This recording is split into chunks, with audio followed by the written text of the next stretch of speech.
오늘의 리포트 토픽은 시장이 급등함에 따라 투자자들은 미국 너머를 봐야 하나? As markets soar, should investors look beyond America입니다. 출처는 이코노미스트입니다. 연이은 최고치 경신. 주식이 매주 최고치를 경신하고 있습니다. 시장에 불안감이 자리 잡고 있는 것도 이상한 일이 아닙니다. 뱅크 오브 아메리카의 최근 월간 조사에 따르면 글로벌 펀드 매니저들의 40% 정도는 랠리의 중요한 원동력인 AI 주식이 이미 거품을 타고 있다고 생각하고 있습니다. 심지어 월스트리트에서 가장 비현실적인 전문가들도 S&P 500 지수의 선두주들이 올해 남은 9개월 동안 소폭의 상승만 이어갈 수 있을 것으로 예상하고 있습니다. 이러한 불안감은 어떤 이들에게 폭락의 전조가 될 수 있습니다. 하지만 모든 이들에게 이러한 불안감은 다음과 같은 질문을 던집니다. 이미 주가가 너무 많이 오른 상황에서 좋은 가치를 주는 주식이 남아 있을까? 가치 주식은 인기가 없고 그러한 이유도 있습니다. 가치 주식은 기본 자산이나 수익률에 비해 가격이 낮은 주식을 정의합니다. 성장 주식은 반면에 가격이 비싸지만 가파른 이익 성장을 전망합니다. 이 말이 매력적으로 들린다면 최근 몇 년 동안 수익은 그렇지 않았을 것입니다. 지난 10년 동안 가치 주식은 전체 시장보다 실적이 좋지 않았고 성장에 대응하는 주식들에 의해 압도되었습니다. 2022년 금리가 상승하고 투기 자산의 가격이 하락함에 따라 시계추는 잠시 되돌아가는 것처럼 보였습니다. 그러나 잠시뿐이었습니다. 현재의 강세장에서 가치 주식은 나머지 주식들에 의해 격파되었습니다. 가치 투자의 종식. 이러한 연패로 인해 많은 사람들이 가치 투자가 사라졌다고 선언했습니다. 비평가들은 그들이 오늘날 가장 성공한 많은 기업들을 지탱하는 무형의 자산과 연구 지출로 설명하기 위해 고군분투하고 있다고 말합니다. 투자 도구를 사용하면 가격 대비 가치 비율, Price to Value Ratio를 기반으로 기업을 쉽게 걸러낼 수 있으며 이러한 접근 방식을 통해 잠재적 수익이 빠르게 차익 거래를 통해 없어집니다. 다시 말해 싸게 남은 기업들은 싼 이유가 있는 것입니다.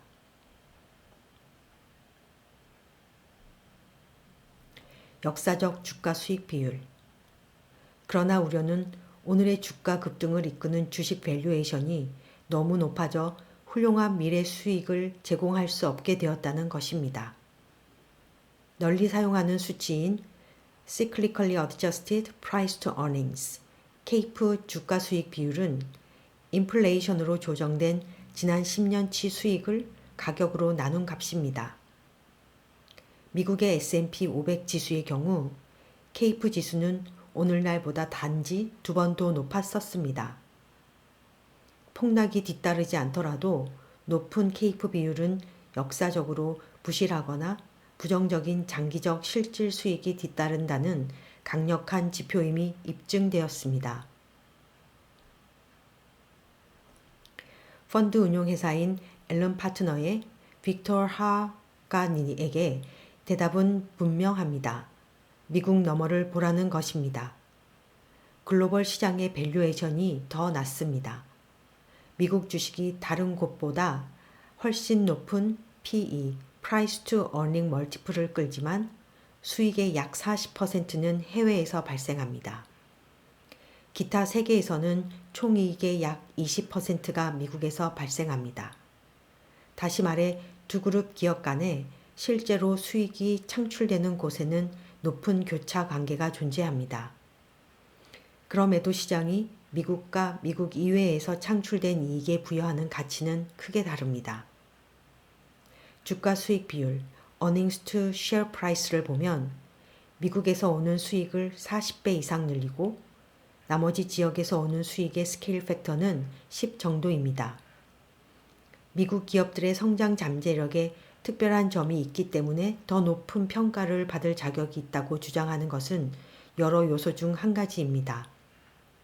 그렇다면 왜 미국에서 비롯된 수익은 다른 지역에서 창출된 수익보다 훨씬 더 주가를 끌어올릴까요? 아마도 미국 외의 국가들의 주식시장, 즉 국가들로부터의 수익은 단순히 상대적으로 싸게 가격이 매겨져 있을 것입니다. 이것은 단지 시장이 미국 이외 회사들의 할당될 밸류에이션을 높이거나 미국 회사들의 밸류에이션을 낮추거나 또는 둘 다를 시행함으로써 시정될 수 있는 일종의 잘못된 가격입니다. 게다가 가치 투자는 종종 개별 회사 또는 섹터에 집중적으로 베팅을 수반하지만 이러한 가격 조정에 베팅하는 것은 위험을 전 세계로 분산시킵니다. 섹터 구성. 사실 미국 이외 기업들이 역동성이 없어서 현재의 낮은 밸류에이션으로 수혜를 받을 것이라는 주장은 거의 없습니다. 각 시장의 섹터 구성 측면으로 자주 표현됩니다. 미국 시장이 미래에 파괴적인 기술 기업으로 가득 차 있는 반면 유럽은 진부한 은행이나 산업회사들로 가득 차 있습니다. JP모건 에셋 매니지먼트의 휴 김버는 이러한 생각에 찬물을 끼얹었습니다. 김버 팀은 유럽 회사들을 섹터별로 나누고 PER 역사적 배수를 분석한 뒤 미국 회사의 동등한 배수와 비교했습니다. 대부분 섹터에서 유럽 회사들은 장기적으로 평균 디스카운트의 어려움을 겪었습니다. 하지만 이러한 디스카운트는 모든 섹터에서 존재하며 장기적 평균보다 훨씬 깊었습니다. 첨단 산업 운영에 실패했다기보다 단순히 가격이 저평가되어 있을 수도 있는 것입니다. 이러한 가치 트레이딩 잠재력이 많은 곳은 유럽뿐이 아닙니다. 김버는 세계적 트렌드로부터 이익을 얻을 수 있는 좋은 위치에 있으며 엄청난 미국의 밸류에이션에서 아주 동떨어진 다양한 신흥 국가들을 언급했습니다. 다양한 공급망의 프렌드 쇼어링 혜택을 받는 멕시코와 베트남에서부터 한국과 대만과 같은 인공지능 열풍을 타고 있는 국가 등이 그 예입니다. 망그룹의 젠스 포벤바크는 도쿄증권거래소가 명시적인 목표치를 설정함으로써 기업들로 하여금 PBR, 회사의 시장 가치를 순자산으로 나눈 값을 1 이상으로 올리는 조치를 취하도록 자극하고 있다고 지적했습니다. 일본 토픽스 인덱스 구성 기업들의 42%가 아직 목표치에 도달하지 못했으며 그렇게 될 것이라고 생각하는 사람들에게 베팅할 것을 시사합니다. 믿음의 도약. 이러한 시장의 공통점은 여느 가치 투자와 마찬가지로 믿음의 비약을 수반합니다. 미국 시장이 나머지 주식 시장을 능가하는 시간이 길어질수록 이것은 더욱 자연스러운 사물의 이치 같습니다. 다른 곳에 상장된 회사들이 단순히 더 나빠져서 더 싸게 보일 수도 있습니다. 하지만 전문적 투자자들이 계속 용인하기에는 가격 차이가 너무 커졌다는 징후들이 있습니다. 지난 3월 글로벌 펀드 매니저들은 뱅크 오브 아메리카의 서울문 조사에서 그들이 몇 년 동안 해왔던 것보다 더 많은 주식 배분을 유럽과 신흥시장 주식으로 회전시켰다고 했습니다. 가격이 과소평가된 주식이 그렇게 오래 남아있지 않을 수 있습니다. 이것으로 오늘의 브리핑 마치겠습니다.